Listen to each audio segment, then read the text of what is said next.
it's not like World War II where we leave the area in ruins. What we decide to do is we try and build up the country, because the idea was if we just leave the country in ruins and they have no government in place, well then, it may just be that they, regroup again and just become the terrorists, still kind of take over like the Taliban did. So our goal is not only to win the war, but it's now to build up the country a little bit. But while we're building up the country, while we're building up the hospitals and the schools and trying to bring quote unquote democracy to Afghanistan, we have to keep soldiers there because we will still kind of be under attack every so often. So the Afghanistan war only lasts a few weeks or months, but we're there for like 13, 14 years. It's crazy. The Iraqi war is the same thing as you're about to see. All right, so we had gone to war with Iraq in 1991 over with George Bush's father, called the Operation Desert Storm or the Persian Gulf War. And the only reason I'm saying that is we're going to go to war with them again. But some historians and some people kind of believe the message we were sending about why we went to war with Iraq wasn't exactly truthful. So there's a couple of different varying thoughts on this. I'm going to come with what the general perspective was of why we went to war, and then I'll kind of tell you the other reasons. Okay.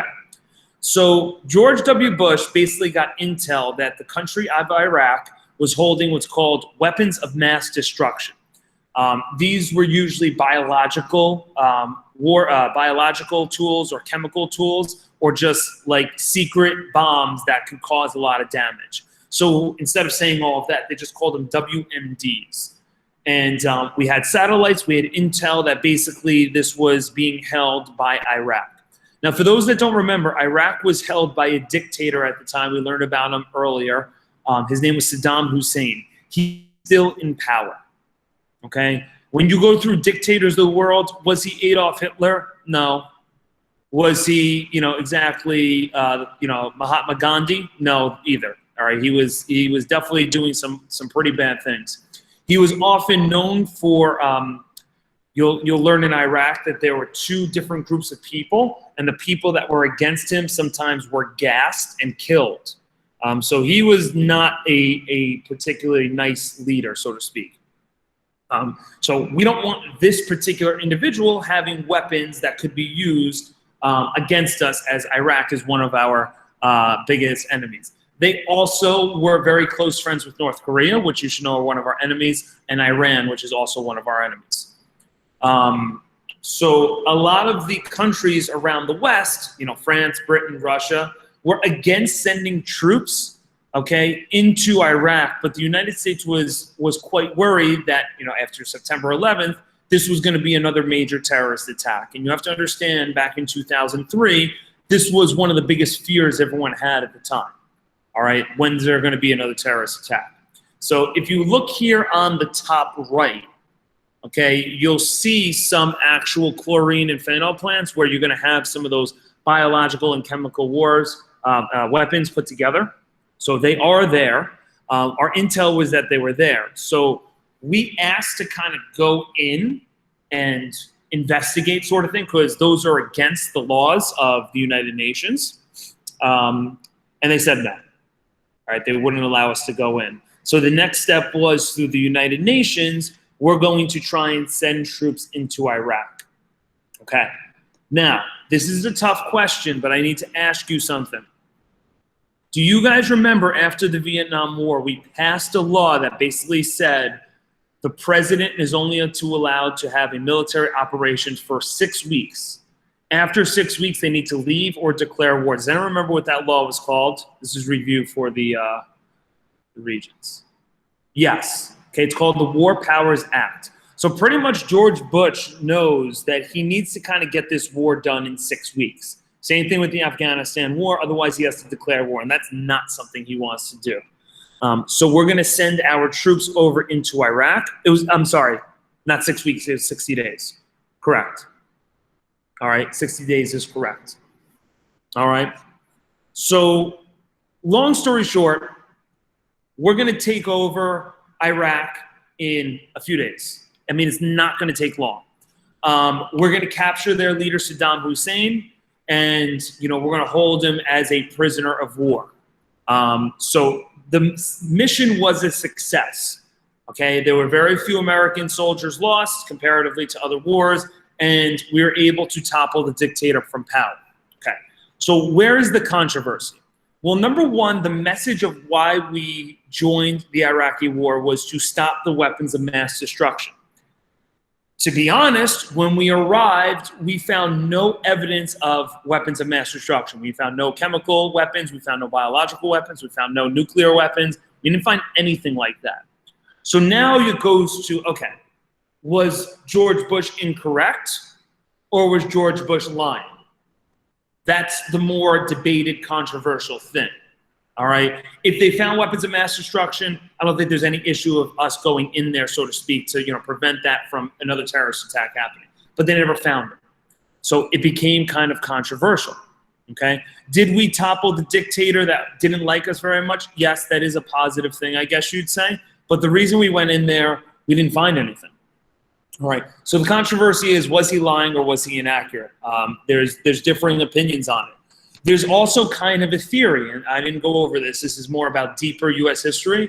Saddam Hussein, the leader of Iraq, tried to draw up plans to assassinate his father in 1991 while they were in the Persian Gulf War. So some historians believe that maybe George W. Bush was doing that to, maybe get back at Saddam Hussein sort of thing. So those are some debated things. There's also the viewpoint like, hey, America was struggling with oil at this time. We were in a little bit of an oil and gas crisis, and Iraq had a lot of oil. So we kind of went to war for that. So there's a lot of differing perspectives. I remember growing up hearing all these different viewpoints, and it's like an oil deficit. So there's a lot of different viewpoints. I tend to believe that, we went to Iraq, maybe got some bad information sort of thing. And we did win the war pretty handily, but it wasn't for the exact reason. Now, like the Afghanistan war, though we win the war quickly, we don't necessarily bring out troops anytime soon. So while I'm growing up and I'm getting closer to 18 years old, I'm consistently worried, like, there may be a draft that I may have to go into because we're still in Iraq and we're still in Afghanistan. Even though the war is over, there's still periodically, every couple of weeks, every couple of months, attacks taking place in these areas and small little battles going on. So we never actually leave.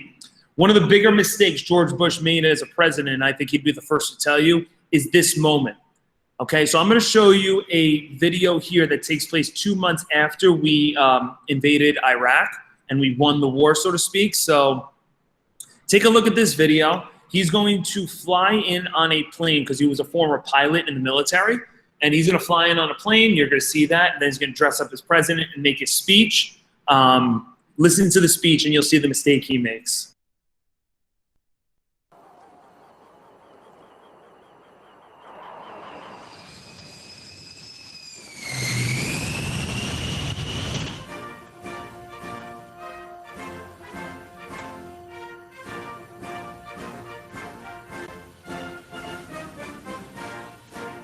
Any outlaw regime that has ties to terrorist groups and seeks or possesses weapons of mass destruction is a grave danger to the civilized world and will be confronted.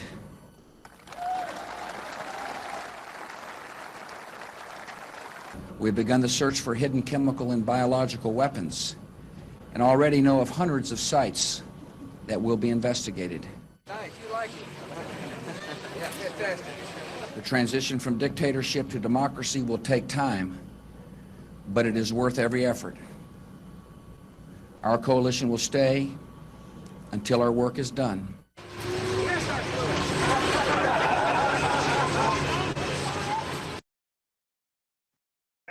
All right, so you hear that last part, our coalition, our group of soldiers will stay until the work is done.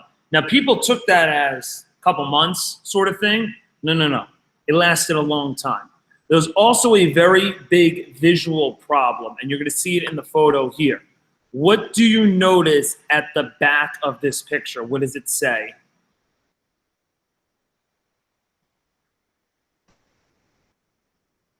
Mission accomplished, which people should understand means we've done our job, the war is over, so to speak. So it was a very mixed message.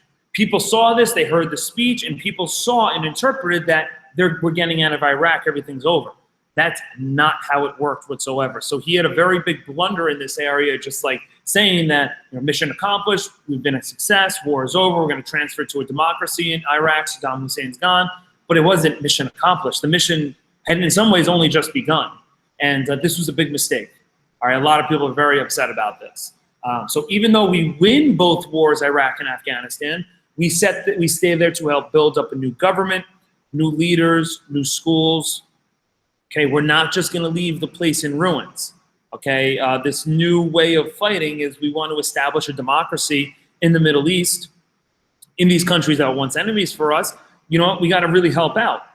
All right, and while we're setting up the schools, there would be, you know, bombings that take place. You're going to see there's still terrorist organizations out there that don't like that we're there very much. I would say a majority of citizens were happy, but like not everyone. Okay, good question, Josh. So there's a couple things to be true at once. Number one, his goal was to, you know, basically, you know, find the weapons of mass destruction, or in both the Afghanistan war, drive the Taliban out. In both cases, they were government organizations that were run that were against the West and the United States. So we wanted to get rid of them. Okay, so in Iraq, we got rid of the dictator. In Afghanistan, we got rid of the Taliban. Okay, those were the government organizations, the dictators that did not like us. So that was our main war goal. The reason we went into Iraq, though, was to get the weapons of mass destruction out, and we never found them. So a lot of people felt like we went to the Iraqi war for no reason. Some people sometimes compare it to Vietnam in terms of just the unpopularity of it, but this war was not nearly as, you know, intense as the Vietnam War, so it doesn't get the same rep, but people felt like we were fighting the Iraqi war for no reason. That's not the same with Afghanistan, but the Iraqi war, people didn't feel like we were fighting for a true reason. Does anyone know the name of the most significant rebellious group that came out in the 2010s? You guys would be very young when this group was around, but I'm curious if you know it. Correct. ISIS. So ISIS came about in large part after the Iraqi war. And then when Barack Obama became president, they tended to get a lot more popular in the Middle East. So we're actually going to watch a video on them. This is now getting to the point in time where you guys are now alive, so you may remember some of this stuff. We'll talk about ISIS a little bit more tomorrow. But since it's very hard to develop a nation in an area where you're not well liked by everyone, there's some definitely problems that start to ensue. So let's take a look at this ISIS group, for those that don't know much about it. And we'll look at how the Iraqi situation led to the rise of ISIS. They're not the only group, but they were definitely the most, I don't want to say popular is the word, but they were definitely the most intense group at the time. So if you're not done copying, it's okay. I will put them in the chat. This isn't an incredibly important slide for your final, but it's weird saying your final as opposed to your regions, because I've been saying your regions for the last 9 months.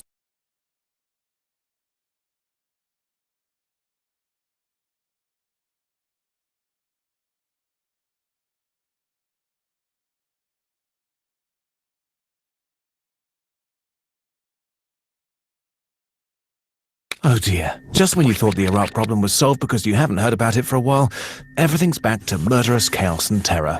What happened? In 2003, the US invaded Iraq because of its alleged connections to terrorism and weapons of mass destruction. At the time, Saddam Hussein, a brutal dictator, ruled the country. He was part of the Sunni minority and suppressed the Shia majority. Iraq was conquered fairly quickly, but the US had no plan for the country. The until then suppressed Shia majority took over and began oppressing the Sunnis because suppressing other faiths has proven to be such a good idea. Unsurprisingly, a Sunni rebel uprising began and terrorist groups like Al-Qaeda trickled into Iraq, and local forces, often former Sunni military, began fighting the US troops and the newly formed Iraqi state, peaking in a bloody civil war in 2006. Since then, people in Iraq have basically been segregated by religion. So in a tragic irony of history, the US invasion led to the formation of the very terrorists the US wanted to eliminate in the first place, because Iraq was now the perfect training ground for terrorism. All right, so it's just an interesting flow chart, right? So right now we are at the, the win war stage. So we're trying to avoid the chaos in Iraq, but chaos is going to ensue. All right, it's kind of going to be this endless cycle of some of the problems that happen out in the Middle East. So let's see how it gets to get ISIS involved here. Terrorism. To understand this complicated conflict better, we need to understand the relationship between the two main branches of the Muslim faith, Shia and Sunni Islam. Sunnis make up about 80% of the Muslim world and Shia about 20%. And the hardliners on both sides don't like each other very much. Saudi Arabia and Iran are the two most powerful players in the game of faiths. They both have no separation of state and religion, domestic problems, and a lot of oil money. And they support groups that fight the other religious orientation. And one of those terror organizations supported by Saudi Arabia was the Islamic State in Iraq, or ISI for short. In 2010, the Arab Spring happened and changed the whole situation in the Middle East. In Syria, dictator Bashar al-Assad didn't think much of resigning and started a gruesome civil war against his own people. The longer the war went on, the more foreign groups joined the fight, most of them for religious reasons and with the goal of building an Islamic State in the region. And one of them was the infamous ISI, which now became the Islamic State in Iraq and Syria, or ISIS. They had fought in Iraq for years and had thousands of well-trained and fanatic soldiers. They already quasi-controlled parts of northern Iraq and were very determined to build their religious state. And they changed the game in Syria like no one expected. ISIS was so unbelievably violent and radical that soon it was at war with almost every other faction of the Syrian rebel armies. They attacked and killed members of other Muslim terrorist groups. In the territories they controlled, they built an Islamic State with rules so strict that even the hardliners of Al-Qaeda and Saudi Arabia were shocked and withdrew their support. ISIS has been accused of responsibility for multiple massacres against civilians, countless suicide bombings, the hostage-taking of women and children, the execution of their prisoners, and beheadings. All kinds of medieval horrors we would rather not have to illustrate. And this lovely gathering of human beings recently decided it was time to take more territory in Iraq. Since the US left Iraq, the Shia Prime Minister Nouri al-Maliki has monopolized power and discriminated against Sunnis wherever possible. All right, so that's the important thing for this class is because we never fully built up Iraq to be a very strong regime, when this terrorist organization that's very powerful and radical comes along into Iraq, the country of Iraq can't stand up against them. So it's like we try to nation build, we try to build Iraq up, but they weren't powerful enough. Correct. This is exactly what we were trying to avoid in Iraq, and we were unsuccessful once this group, ISIS, gets powerful. The government of Iraq is widely regarded as being corrupt, incapable, and it's certainly hated by a large part of its citizens. The Iraqi army, consisting of about 300,000 soldiers, was created using $25 billion in tax money, but it's not loyal to its government and has been withdrawing or completely disbanding, giving up city after city. Because ISIS has announced that everyone who opposes them will be killed, they have proven they mean business. By June 2014, they'd conquered a big chunk of Iraq, including Mosul, Iraq's second largest city. They'd stolen hundreds of millions from captured banks, making them the richest terror organization on earth. And they are constantly working on establishing a super medieval religious state. Iran and the US are even considering working together to fight them. That's how gruesome the situation is. Events in Iraq show again that exploiting the people you've defeated in a war, denying them power, a living and a stake in the rebuilding of the country, is just sowing the seeds of the next bout of violence. Somehow, we have to break this circle. So ISIS has kind of developed from like the mistakes from the Iraq War, and then they eventually got into Syria and then some other places around the Middle East and became a real problem. So we'll look at them a little bit more tomorrow, but I just want to introduce them for the first time today. There is one more slide we need to copy down just for the final, and then we're good. So this is a great question again, Tiana. Do they still exist? Yes, I think they do, but they have very little power. I'd say right around 2017, 2018, America started going after them a little bit more. This is early on in the Trump presidency, and eliminated some of their biggest leaders, and they've kind of disbanded. But in 2015, when that video was made, they were a very big group. And we'll look at tomorrow kind of how we got to them a little bit. So I say yes, but definitely not a big of a threat as they used to be. I'm not going to say they're fully gone, but. Oh, and you just need a copy of the first thing, the Great Recession. Don't worry about this bottom thing for now. This is the end of Bush's presidency. It has to do with the economy, and it was a disaster. The end of Bush's presidency was pretty bad. I say often if George W. Bush was a one-term president, he would be looked at a lot more favorably. Not that, he goes down as like the worst president of all time. I wouldn't say that, but like his second term was not nearly as good as the first time. Yes, that is good, Liz Mal. And be nice, Maheen. It is a good thing.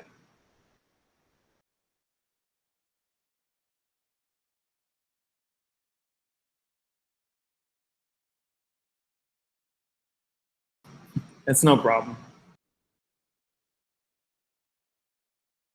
In the chat, just, I don't know, so you guys are born in 2007, 2008? Is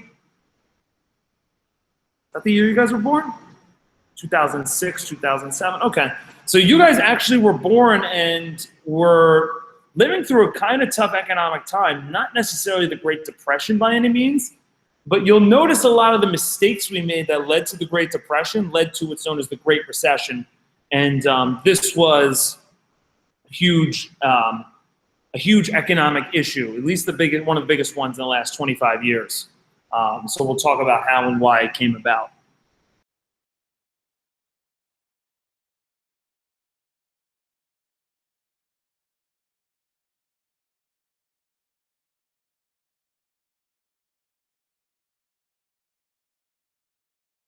Okay, so let me ask you this question. Let's say I'm a teacher, as you guys know, and let's say I make $75,000 a year. Let's say that number. If I go and try and buy a $10 million house, will the bank approve me for it? They should not. Well, here's the thing. You kind of could. And this is one of the problems we ran into. So me explaining the housing crisis to 8th graders is complicated because when people explain the housing crisis to me, like I even get like a headache from it. It's very, very confusing. So Emmanuel, it does depend on your credit a little bit. So we had an interesting situation that started to develop. So let's start with what Emmanuel said. Let's say you have good credit. Okay, let's say Mr. Panio has good credit. All right, banks would see that, okay? So what you have to do is when you buy a house or buy a car, if you guys remember, you have to put down a down payment, okay? Now, in 2021, it's very standard for you to put something like 10% of a purchase price down or 20% of a purchase price down, okay? This way, the people that you're buying the place or where you're getting the place for see that you can actually afford it, all right? And you have money in your bank account and you can actually afford it, all right? We saw the problems in the 1920s with buying on credit, okay? Here was the problem. In the early 2000s, they started having what's called subprime mortgages. You don't have to worry about that. But basically, if you wanted to buy a house, you can maybe put as little as 1% down, okay? So to buy $1 million home, you would only need I don't even know what it is, $10,000? I think that's 1%? Yeah, okay? So you wouldn't need a ton of money. So people, like they made the mistake back then, they started basically buying houses they couldn't afford. People were buying $2, $3 million homes, but didn't have full jobs to basically pay for it. So what happens is people buy all these houses they can't afford, okay? And then over time, while they're trying to make their mortgage payments, they can't afford it, all right? So they have to go bankrupt or default or basically sell the house, okay? And this led to an entire crisis. So every mistake we made in the 1920s, we kind of made again, but this one just specifically for houses. Okay, it's called the housing crisis, and this housing crisis led to the Great Recession. Yes, you guys saw the shirt I wear, don't make me repeat myself. We kind of did. All right, I think people thought they can maybe get away with it, but it didn't work out. And as a country, so mortgages increased like When I got my place, they would not even talk to me unless I could put 10% down. All right, so they kind of went against that. Now, that's the 8th grade version of it, guys. Okay, that's the 8th grade version of it. I'm not going to try to go into further detail. There definitely is more details to it. All right, but what you need to know is highlighted. The government had to bail out the banks. Okay, and how do we bail out the banks? Well, the banks are the ones giving the loans. They're not getting paid by the people because they're all going bankrupt. So now who's going to pay the bill? Well, the government decides to do it. And that has its pros and cons. Okay, the pro is the banks don't go shut down, which could lead to another Great Depression. So I guess that's good. The problem is it's with taxpayer monies and it's going to be with deficit spending, which means the debt is going to increase. So the government decides to step up and bail out the banks. And this is from my money, taxpayer money, and this upset a lot of people. People felt like the banks, which are these wealthy, rich institutions, are being helped out by the government by poor and middle-class people. You know, why are they being bailed out, so to speak, okay, for their mistakes, so to speak? You know, if they didn't want to give a loan, they shouldn't have given a loan. They shouldn't have allowed subprime mortgages and 1%, 2% down payments. It's like they should almost be like forced to shut down. But the government decided to bail out the banks, and this became a disaster. So the next president that takes over, Barack Obama, obviously targeted George Bush and his administration for the housing crisis and the Great Recession. And this became a bit of an issue. So we'll look at this a little bit more tomorrow along with ISIS, but these were definitely some things that would carry over into the Obama presidency as well. So I wanted to definitely mention them. And definitely put a stain on George Bush's presidency towards the end. He came in strong, I think, early with 9/11 and his response to that in the Afghanistan war. And towards the end, he kind of fizzled out and ruined his presidential legacy a little bit. But, like every president, does some good, does some bad, and this is definitely one of his bad. All right. All right. Everyone listen carefully. You're not going to have to do the full assignment tonight. I want to tell you the ones you have to do. I think it's a little too long, and I don't need you to do the whole thing. All right, so you guys can get started on it, obviously, but let me tell you which ones you have to do. All right, so you're basically getting a Vietnam War reading, an Iraq War reading, and an Afghanistan War reading all at once. There's been 3 wars, okay? We want to kind of compare them and contrast them a little bit. All right, so let's take a look here. You're going to have to open with the Google Doc. Okay? You're going to open with the Google Doc. All I need you to do is the first 3 over here. So you should be doing public support,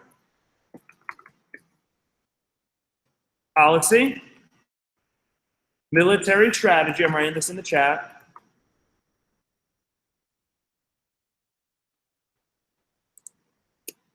And then the last one I want you to do is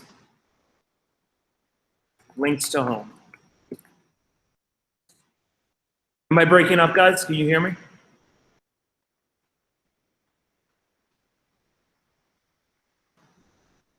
Okay. So there are 7 things you're supposed to do. You just have to do those and the 2 summary questions.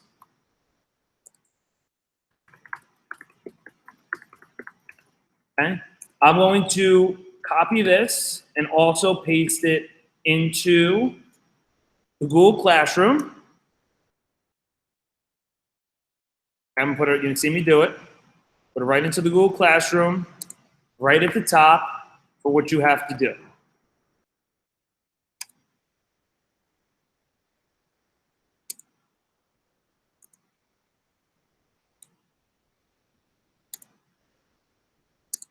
All right, so don't do the whole thing. I think it's too long. All right, no one go anywhere. I still have to take attendance.